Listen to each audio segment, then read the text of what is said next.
Christine de Pizan es una figura fascinante.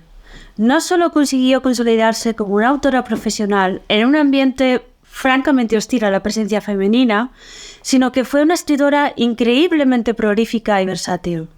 Manejó géneros tan dispares como la poesía cortesana y devocional, la didáctica, la cronística, la filosofía, los tratados políticos y el género epistolar. Christine fue mucho más que una escritora. Existen indicios de que participaba personalmente en la producción de sus propios manuscritos. De este modo, trabajaba de cerca con miniadores, copistas y artesanos. Acerca de su vida tenemos muy pocas certezas, tan solo algunos documentos y una biografía parcialmente reconstruida con las informaciones que ella misma proporciona en su obra. Este vídeo está lejos de ser un recorrido exhaustivo a lo largo de su vida y de su obra. Sin embargo, quisiera incidir en los eventos biográficos de Christine que espolearon, alimentaron y condicionaron su obra literaria. Christine de Pizan nació en 1364 en Venecia. Su padre, Tommaso di Benvenuto da Pisano, era natural de Bolonia y allí, en una de las universidades más prestigiosas del momento, había estudiado medicina y era profesor de astrología. En la Universidad de Bolonia, la astrología era una disciplina que entroncaba con la medicina porque se creía que los movimientos de los astros tenían impacto en el cuerpo. Cuando Tommaso llegó a la treintena, se fue a Venecia y allí se casó con la madre de Christine.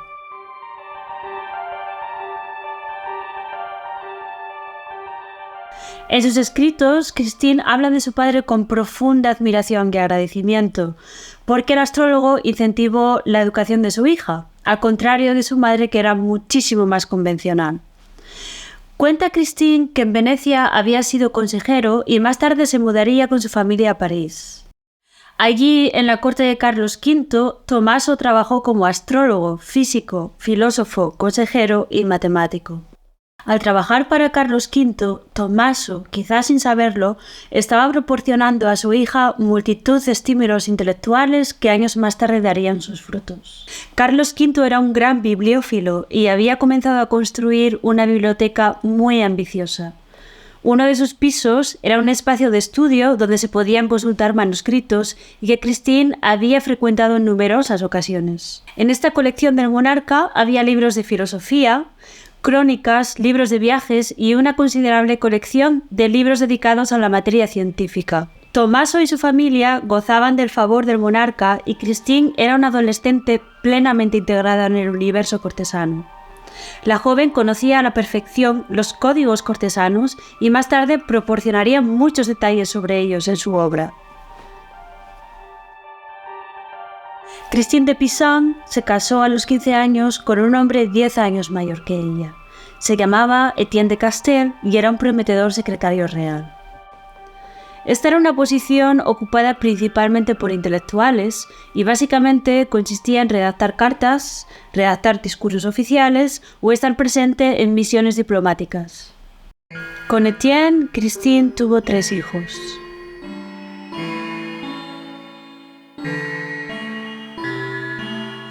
Christine habla de los primeros años de su vida como un lugar casi utópico que se vio truncado tras varios giros de la fortuna. El primero de ellos fue la muerte de Carlos V en 1380.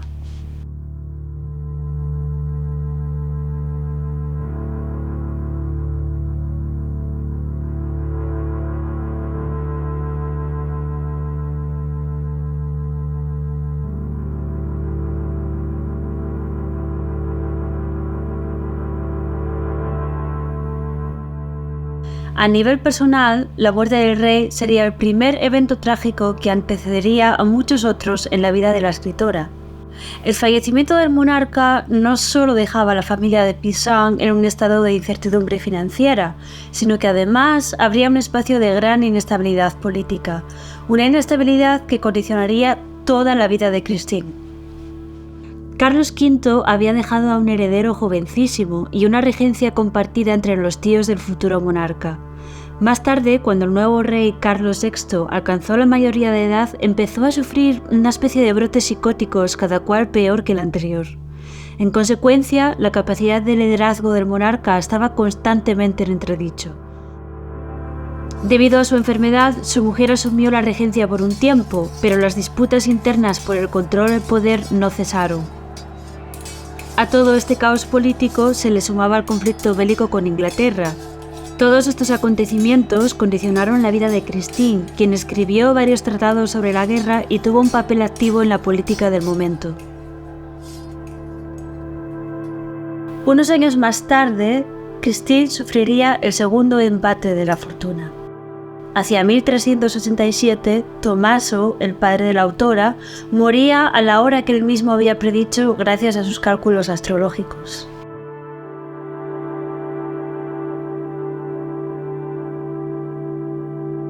Tres años más tarde vendría el golpe más duro para Christine. Su brillante y prometedor esposo moría víctima de la epidemia en una misión con el nuevo rey. Para aliviar el dolor producido por la muerte de su marido, Christine comenzó a escribir poesía. Al principio eran pequeñas composiciones con las que distraerse y aliviar el dolor. Sin embargo, estos tímidos lamentos comenzaron a crecer de una forma orgánica, creando composiciones cada vez más intrincadas y extensas. En 1401, Christine recopila un gran volumen con sus poesías.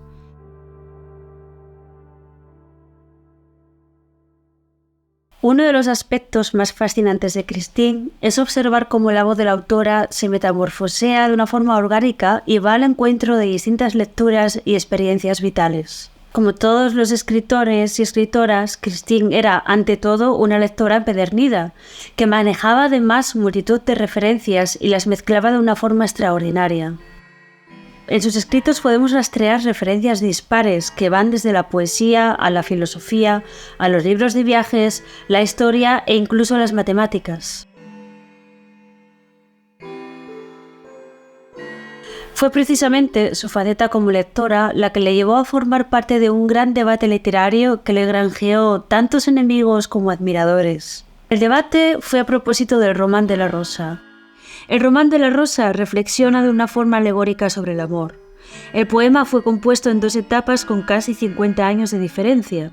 El autor de la primera parte, Guillaume de Logis, dejó su composición incompleta y fue Jean de Meung quien lo terminó alrededor de 1275.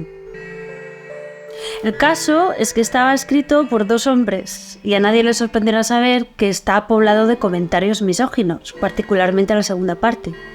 Evidentemente, esto no era nada nuevo. Christine estaba acostumbradísima a leer autores misóginos. De hecho, sobre cómo la mujer era retratada por la mayor parte de los autores masculinos, se quejaba en sus escritos. Sin embargo, para ella, y no era la única, el gran problema del Román de la Rosa era que hubiese alcanzado ese nivel de popularidad transmitiendo un retrato tan negativo de la mujer. Durante su disputa en el Román de la Rosa, Christine tuvo que encajar mucho paternalismo y bastante mansplaining por parte de sus compañeros. La escritora salió de este proceso bastante empoderada. Prueba de ello es que decidió zanjar el asunto publicando algunas de las cartas que había intercambiado con sus compañeros. Y muchas de ellas os aseguro que no eran precisamente amigables. De nuevo, su gran curiosidad le brindó la posibilidad de ampliar sus horizontes intelectuales. La autora comenzó a interesarse por la narrativa histórica. Una vez más, podemos verla trascendiendo su producción anterior y aceptando un desafío artístico. En esta ocasión, sucedió gracias a un encargo. En 1404, Felipe de Borgoña, hermano del fallecido Carlos V, encargó a Christine la biografía de su hermano. El resultado es una biografía repleta de informaciones domésticas, creando un valiosísimo registro cotidiano de la vida de Carlos V.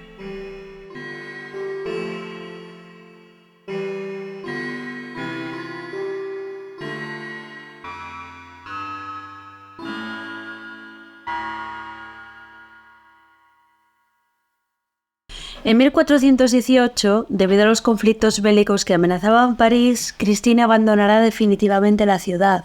A partir de este momento, la autora se sumirá en un largo silencio de 11 años, que tan solo interrumpirá gracias a dos eventos.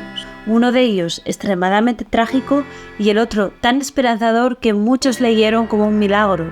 En 1425, Jean de Castel, el hijo de Christine, muere a los 42 años de edad.